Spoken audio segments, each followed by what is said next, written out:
Sanibonani, u-part 2 wevidiyo. Sizokhuluma ngamaphupho athinta indaba yamanzi. Kunezinto okumele uy'qaphele kakhulu uma uwumntwana wasemanzini.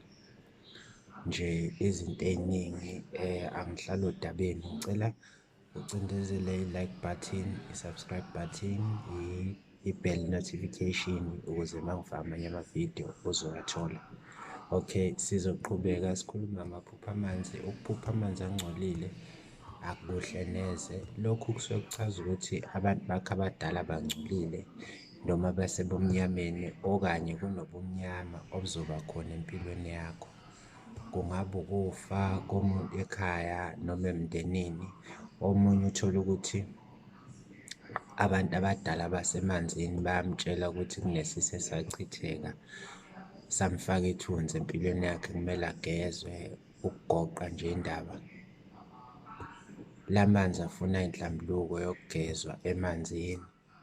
Umuntu-ke nedlozi lakhe nesithunywa sakhe kumnyama nje.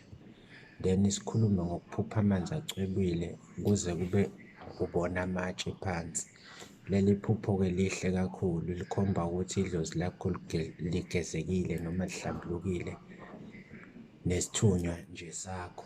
Abantu abadala bakho basemanzini bahle, baklini, bagezekile. Nje lokho kuchaza ukuthi kumele ube umuntu ovakashela kakhulu amanzi, Impophoma, Isiziba, ucele bekuphe inhlanhla nje konke anokufisayo abagezekile. Uma amanzi eseduzane, hamba nje impela ungapholisi maseko.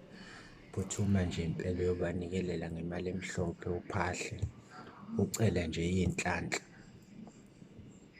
Impela ucele iy'nhlanhla.